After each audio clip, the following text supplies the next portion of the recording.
My name is Steve. I run a one-man carpentry and repair business out of a rented shop on the edge of Cedarville. Fencing, framing, whatever needs fixing or building, whoever's paying. I've got a house in town, a truck with my name stenciled on the door, and a reputation for showing up when I say I will. I was 40 minutes outside Kingston that morning, well north of Cedarville, headed in to pick up a load of lumber and hardware from a supplier I use for bigger jobs. A fence contract I'd bid on for a property outside town. More material than my usual small-town suppliers carried. Ordinary Tuesday. Radio on. Coffee going cold in the cup holder. Nothing on my mind but the exit I needed to take. The first sign that something was wrong was traffic. Not an accident, not construction, just cars, stopped dead, way further back from Kingston that made any sense. I sat in it for 10 minutes before I turned on the radio up loud enough to actually listen instead of just having noise in the cab. The stations weren't playing music anymore. One had a woman reading something in a voice that kept catching, fear breaking through no matter how steady she tried to hold it. Words like quarantine perimeter and do not approach, and if you are experiencing symptoms of aggression, confusion, or fever. Another station had gone dead air except for a looping emergency tone. A third was just gone, replaced by static. That's when I noticed the cars coming back, 3 of them, then 5, driving the wrong way down the shoulder, headed back toward the exit I passed 1 mile behind me. My first thought was they had figured a way around whatever was backing everything up. A few cars back from me, some guy in a pickup decided he wasn't going to let them drive on the shoulder like that. He swung his truck half onto the shoulder and half into the lane, blocking it outright. Pure spite. The first car had to stop or hit him. The truck driver got out already shouting, and for a second I thought it was going to be nothing more than a roadside argument. Then all 4 doors of the car opened at once and 4 big men climbed out, and it wasn't an argument anymore. It was fast and it was ugly. I watched the truck driver take a swing that connected with nothing, and then he was on the ground before I understood he'd been hit. They hauled him up, half conscious, threw him into his own driver's seat like he weighed nothing. One of them climbed in after him, threw the truck into gear, and put it straight down the embankment, on the shoulder, engine still running, the truck bouncing once hard on the slope before it came to rest nose down in the ditch below. I knew better than to get involved. I knew to mind my own business. But as these 4 men walked toward my car, I rolled down my window anyway.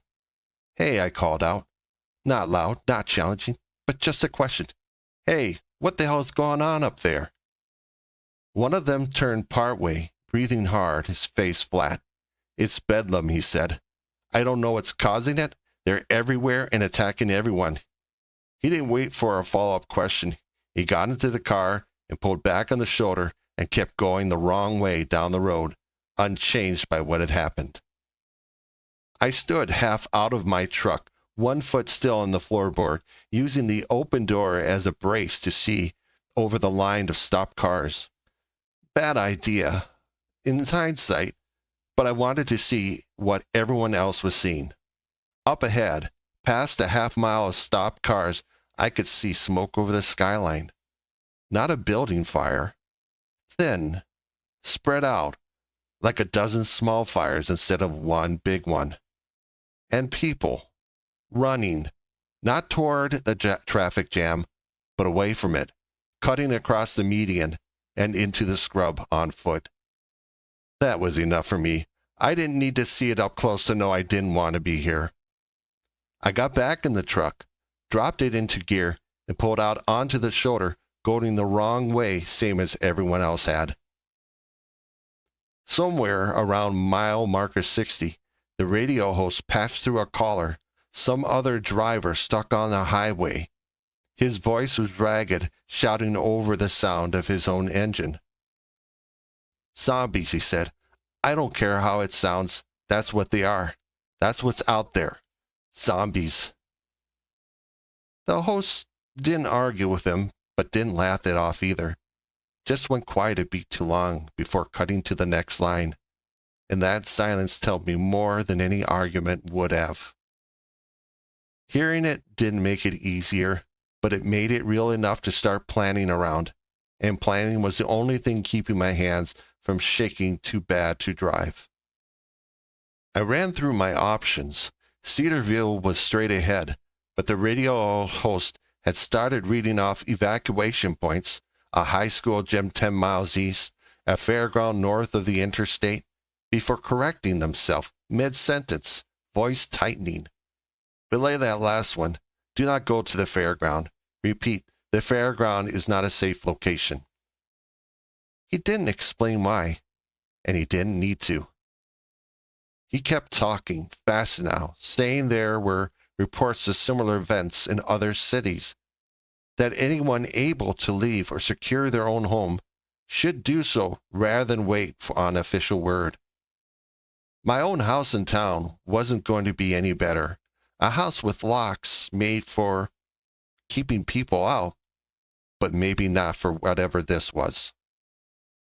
The Whitfield place came to mind before I finished the thought, and took another 10 minutes of driving before I let myself admit that's where I was actually headed.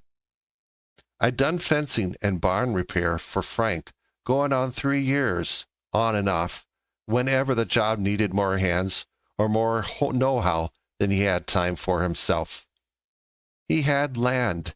He had distance from anywhere people were being told to gather. He was the kind of man who already be doing something useful about a crisis instead of waiting on a radio host telling him where to go. I spent the last stretch of that drive picturing the place before I even reached the turnoff, cataloging what would hold and what wouldn't. Here's what I was picturing. The Whitfield place sits at the end of a half-mile gravel lane off County Road 9, far back enough from the pavement you can't see the house from the road, close enough that you can hear a vehicle coming a good 30 seconds before it reaches the yard. That lane is the property's best defense and its biggest weakness in the same breath. Long enough to give warning, but straight and open the whole way, no cover on either side except drainage, ditches, and fence line. The house itself was a 2-story white farmhouse, old, solid built, with a wraparound porch on 3 sides and a fieldstone foundation that Frank's grandfather laid by hand. Behind it, maybe 80 yards back, sits the big red barn, and past that the machine shed, metal-sided, holding the tractor, the mower, and whatever scrap and parts he piled up over the years. South of the house is Carol's garden, fenced against deer with simple woven wire, nowhere tall enough or sturdy enough to stop anything determined to get through. West is a stand of old oak and hickory, a windbreak that stood on the property line for 60 years. Beautiful, and a problem, because it's thick enough that anything could come out of that tree line without being seen until it was already too close. The property line itself was a patchwork. Cage wire livestock fencing runs along 2 sides, holding the cattle to pasture well enough most days, sturdy in places, sagging and rusted through in others. The north side, bordering old crop ground gone fallow, has nothing to speak of. A single strand of barbed wire, mostly ornamental at this point. So that's the shape of it. On the morning, everything's changed. A house with good bones, a lane that gives warning but no cover, a tree line that hides more than it protects, a fence that would stop cattle, it wouldn't slow down much else. By the end of day 1, we'd changed most of it, but first, we had to get through the morning. I pulled into the lane a little bit before 10, and Frank was walking down from the machine shed before I'd even topped the rise. Frank Whitfield is 61 years old, built like a man who spent 40 years doing physical work instead of paying someone else to do it. and he doesn't waste words. "Didn't expect you today, Steve," he said. Standing there in the yard with the engine still ticking behind me, I told him all of it. The traffic, the wrong-way drivers, the 4 men in the truck in the ditch, the smoke over the skyline, and a call on the radio who said the word out loud before I was ready to say it myself. Frank didn't call me a liar. He didn't call me crazy either. He just looked at me a long moment and said, "You've had the radio on for weather twice today. Heard nothing like that." "It just started," I said. "Turn on the radio." "Can you even get a station out of Kingston from here?" Carol had come out onto the porch by then, drying her hands on a dish towel, looking at me like I just told her the sky had turned green. She looked at Frank, then at me. "Let me go get the radio," she said, and went inside without waiting for either of us to answer. She came back with the good weather band unit from the basement, set it on the porch rail, and worked the dial slow, one station at a time, hunting for a signal instead of just background noise. I stood there afraid of being wrong while she searched. Some small part of me still worried I'd overreacted to all of it, that I'd driven 30 miles in a panic over nothing, and would spend the rest of the year living it down. A station came in broken, half static, but the words underneath were clear enough. Confirmed outbreak across 3 counties. Residents advised to shelter in place. Do not approach individuals showing signs of infection. The infected are considered. Then the signal dropped before it finished the sentence. Frank looked at Carol, and Carol looked at me. Nobody said anything for a moment. Then Frank shook his head, slow. 4 seconds of a garbled station cutting out isn't enough for me to start boarding up my own house, he said. Could be a drill. Could be some idiot with a transmitter thinking it's funny. I need more than that. It wasn't an unreasonable thing to ask. What I'd seen on the highway was one thing. I'd been there. Frank hadn't. All he had was my word and 4 seconds of static. And that's a thin thing to hang a family safety on. Out here, the cell towers were a joke. 1 bar if you stood on the porch roof and faced just right. And neither cable nor satellite hookup were available.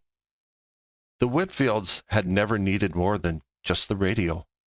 If Frank wanted to see with his own eyes or hear for something steadier than a scratchy broadcast, that meant driving. Garrisons have a dish and a working phone, Carol said. 10 miles, maybe less, if you cut through on Route 9. Frank grabbed his keys off the hook by the door. Steve, you're with me. Carol, stay on that radio, see if you can raise anything else. The Garrison place sat back off Route 9 behind its own stand of trees. And Walt Garrison was out front of his equipment barn when we pulled in. Walt, Frank walked up and shook his hand. I have an odd request for you, but we'd like to use your television if we can, Frank said, and your phone after. Walt followed us in, wiping grease off his hands, more confused than alarmed, asking what had gotten into Frank. But Frank didn't answer. He found the remote and turned the TV set on. It didn't take long to find. Every channel still broadcasting carried some version of the same coverage. A news anchor reading off a scroll of city names under a banner that said things plainer than the radio ever had. Outbreak, quarantine, containment failing across multiple metropolitan areas. Walt stopped asking questions about halfway through the first clip. He just stood there with the wrench still in his hand, watching it with the rest of us. Frank picked up Walt's phone off the wall and dialed the police. It rang and rang, but never picked up. He tried it twice more and then sat the phone down without saying anything about it. Walt, he said, you should think about getting somewhere safer than out here alone. But Walt didn't say much back, just kept looking at the television like it might change his mind. We didn't stay to talk him into anything. We drove back to the homestead, the radio off, and neither one of us saying a word the whole way. By the time we pulled into the lane, Frank had the look of a man who already started planning 3 moves ahead.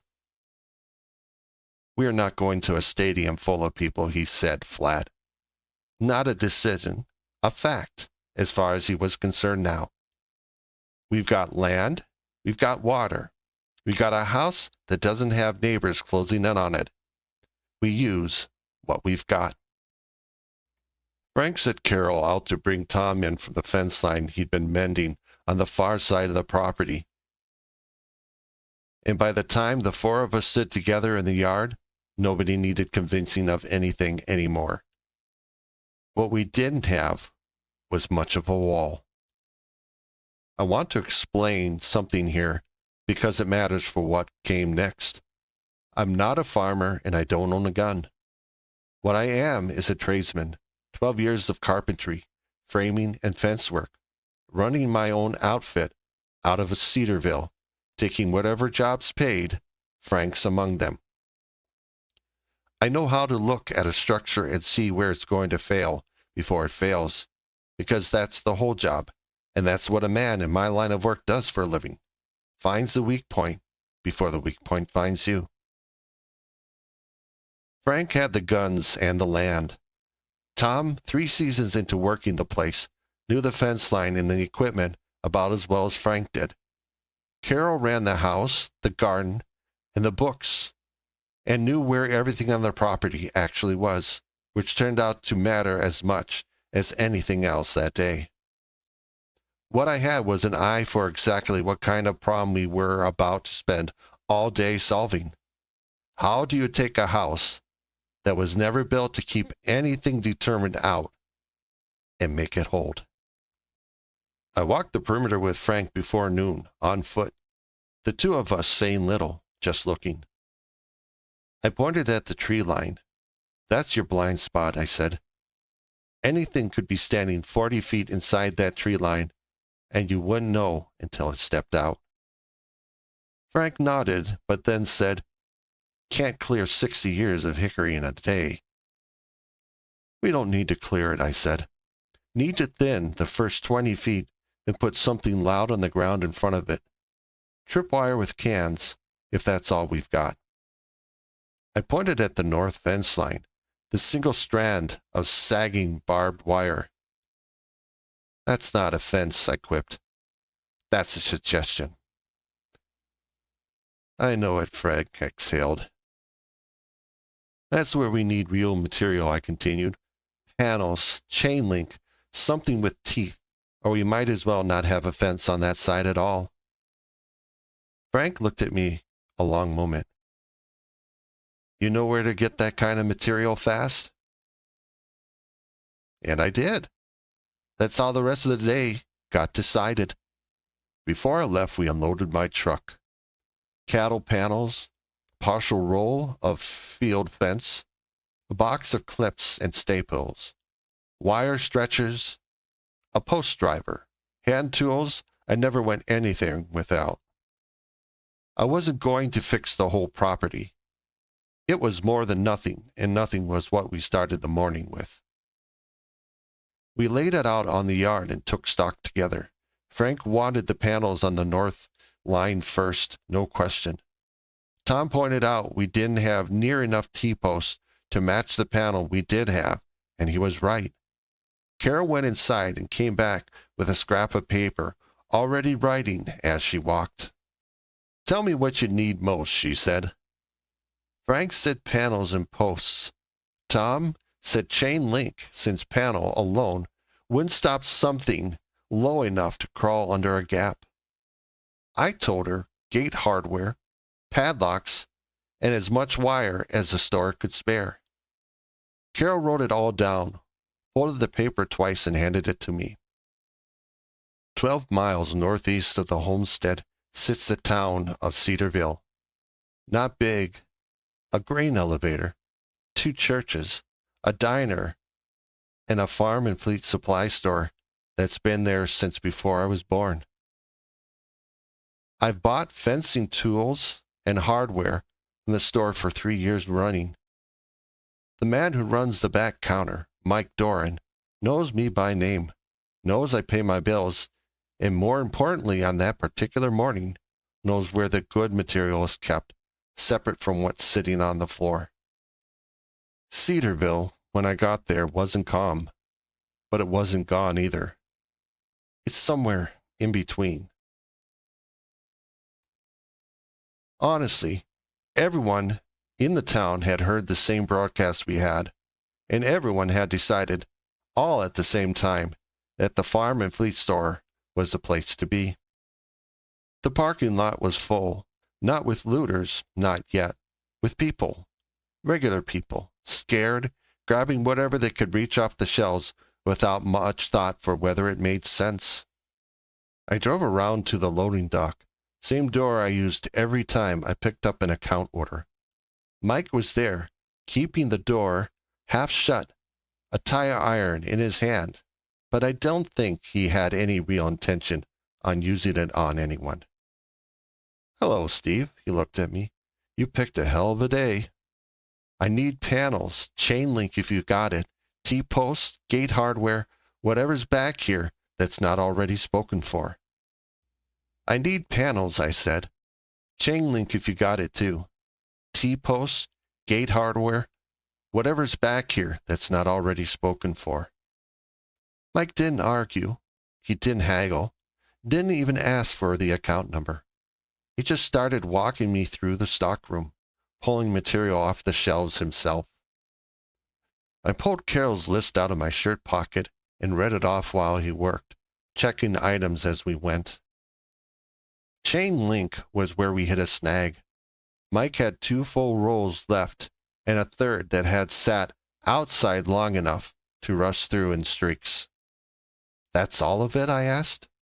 "That's all of it. Front of the store cleared out most of the hardware aisle before anybody thought to come back here looking for actual fence supply," he said plainly.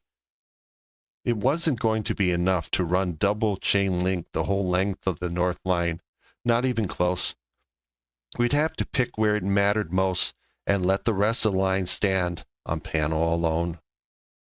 We loaded what we could into the bed of my truck in 15 minutes. Somewhere behind the store, back toward the center of town, I caught the first siren of the day, then a second, overlapping it, then something sharper underneath, both that might have been gunfire, might have been a transformer blowing. I didn't want to know which. "Mike, what do I owe you for this?" I asked. Mike named a number lower than it should have been. He was distracted, already looking past me toward the noise, still carrying in from the front of the store. He rang it up in a checkout station he kept in the back for account customers, and I ran my business card through it before he could talk himself out of charging me at all. The thing actually went through, a small, strange relief in the middle of everything else that morning, proof that some ordinary piece of the world was still working the way it's supposed to be. It wasn't enough material, though, and I could see that plainly enough looking at what was left on the shelves. Pallets of panel and fencing that would take a second trip and a bigger vehicle than my own truck to move. Every reasonable instinct said, get in the truck and drive straight back to the homestead, sirens or no sirens. Instead, I found myself doing the math on how much more we could grab if I pushed a few more minutes. There was a kid working on the loading dock, maybe 22, name of Randy, who drove the store's box truck on delivery runs. I didn't know him well, but I knew the truck could carry 10 times what my truck bed could hold. $200 cash right now, I told Mike. Have Randy drive that box truck loaded with everything you say you can spare. Randy looked at Mike, and Mike looked at the mess out front. The sound of raised voices carrying back through the door, and nodded once. Do it, Mike said. Hurry up. We loaded that box truck heavier than I had thought safe under the normal circumstances. Panels stacked to the ceiling, the rusty third row of chain link we passed over the first time. More T-posts and a generator Mike threw in the last second without even asking. I didn't argue with any of it. I just said thank you, and meant it. Randy followed my truck out of Cedarville, both of us listening for the siren the whole way, and neither of us hearing it again. The drive out was empty road, farmland on both sides, nothing moving but us. I didn't slow down until a gravel lane was under my tires. We pulled up a while later, and Frank waved us in from the top of it, rifle slung over his shoulder, relief written plain across his face that hadn't shown much of anything most days. We had maybe 6 hours of daylight left when the box truck rolled into the yard, and every one of those hours went into the north fence wall. While Randy and Tom started hauling panel and chain link off the truck bed, I pulled Frank aside, by the machine shed, out of earshot. Cedarville's starting to go, I told him. Heard it myself on the way out of town. Sirens, maybe worse than that. The kid drove 12 miles out his way to help us to bring these supplies here. And if that town's already fallen apart, he's got nothing left to go back to. Frank looked over at Randy, hauling T-posts 2 at a time without being asked. He didn't take long deciding. Kids worked hard enough to earn a meal at least. Ask him. If he wants to stay and pulls his weight, there's room enough for one more. I found Randy by the truck bed and put it to him plain. No pressure either way. He didn't answer right off. He looked back up the lane toward Cedarville, toward whatever would drive back into. And then he looked at the fence line already half up around the house. Yeah, Randy said. I'll stay. Ain't got much reason to go back. Nobody made a thing out of it. Frank clapped him once on the shoulder, told him to grab a post driver if he knew how to swing one, and that was that. Tom and I worked the panels while Frank read the post driver a section ahead of us. Rifle leaned against the fence line with arms reached the whole time. The plan was simple in concept and brutal in execution. Pull the old sagging barbed wire, set new T-posts at 8-foot intervals, hang the cattle panels doubled where we could, chain links stretched and stapled behind them. For anything, a panel gap alone wouldn't stop. 6 feet of it in most places. Not pretty, not finished, but solid. And solid was the only standard that mattered. Carol and Randy worked the gate.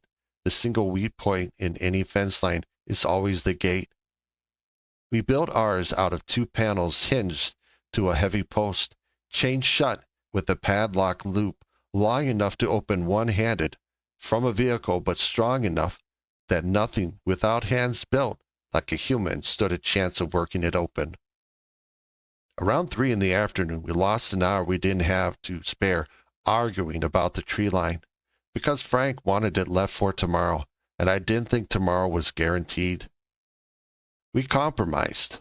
A rough clearing of the first 15 feet of brush and low branches, enough to kill the worst of the blind spot, with a length of fishing line strung ankle height between 2 trees and a scatter of empty cans tied along it.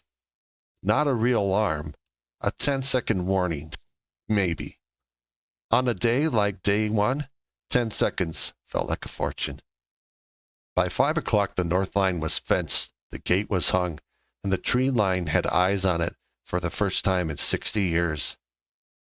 It wasn't a finished perimeter. The old page wire fencing on the east and west sides was still sagging in places a determined animal could push through, let alone something that didn't feel pain at all. But it was a homestead that could see trouble coming from 3 directions instead of none. And that was more than we had when we started at 10 o'clock that morning. The barn held 6 head of cattle out grazing the east pasture. A dozen laying hens without rooster among them, shut up for the night, and 4 ducks tucked in the coop. They earned with a summer of picking bugs off the garden. 2 young collies paced near the hen house instead of settling down, restless, before we understood why. They came just after dusk, while Tom and I were stringing the last section of chain link by flashlight, our hands too committed to the work to stop even as the light went. It was Carol who first saw them from the porch, where she'd taken up a spot with the good binoculars and a rifle of her own laid across the railing. "Movement," she called out. Not loud, not panicked, just clear enough to carry. "North tree line." Frank was there in seconds, rifle up, and dropped what I was doing and got behind him. It was Carol who saw them first, by the porch, where she'd taken up a spot with good binoculars. "Movement," she called out. "North tree line." Frank was there in seconds, rifle up, and I dropped what I was doing and got behind him because I didn't have a gun, and the smartest thing an unarmed man can do in that situation is get out of the way of someone who does. 4 of them came out of the tree line, drawn, perhaps by the cattle or maybe by the generator. They didn't rush the fence. They shuffled into the new panel line at a stumbling half run, clawing at chain link that didn't give, confused by an obstacle that they couldn't figure out. Frank took the first 2 himself, calm, controlled. 2 shots each, no wasted movement. Tom took the third from the barn side with a shot that dropped it clean at the fence line, panel rattling from the impact of a body that stopped moving before it hit the ground. The 4th made it through the gap, where 2 panels hadn't been lashed tight enough. My fault. Work rushed in the dark. But it didn't come for any of us. The second it cleared the fence line, it broke into a dead sprint for the cattle, faster than anything that broken-looking had any right to move, closing the distance to the nearest cow before Frank's rifle even finished swinging around toward it. The cow didn't wait to find out what it wanted. It pivoted around fast and lashed out with one hind leg, catching it square in the chest, then impact sent it flying back off its feet, flat on its back and into the dirt. Frank didn't waste time. 2 shots, close together, and then it stopped moving for good. We ate a late dinner at the kitchen table, too worn out to do much more work. Carol kept the radio running low in the background, still scanning, still piecing together a picture of a world none of us fully understood yet. None of us actually went to bed that night. There wasn't really a bed to offer Randy, not with the house already full.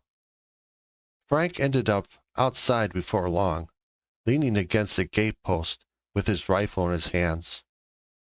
Tom walked the fence line twice more after dark with a flashlight, checking splices already checked an hour before.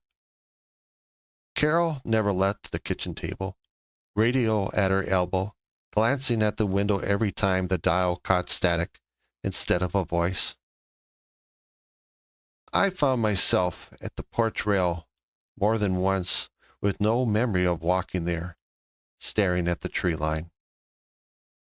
Frank ended up back at the porch sometime after midnight, looking out at a fence line that was maybe a third finished, at a tree line still mostly a blind spot, at a gate hung solid, but a driveway still wide open and unguarded from the county road all the way to the yard. "Tomorrow," Frank said, "we finish the east line, and we figure out what happens if those batteries run low and the sun doesn't cooperate. That well pump's the one thing on this place we can't do without, and we can't run the generator on it forever." "And the garden fence," I said. "Deer wire's not going to hold anything worse than a deer." Frank nodded, looking out at all the work still ahead of us, at a homestead that had survived one day and had no guarantee at all about the next. "We made it through," he said. "Not a triumph, just a fact. Laid down flat, the same way he said everything." I understood, standing there, that he was right, and that being right about surviving one day didn't mean much of anything about the day that was coming next. But for the first time since I turned my truck around on the highway that morning, I had four walls, half finished, around me, people I trusted at my back, and a plan for the sunrise instead of just a plan for staying alive until they came.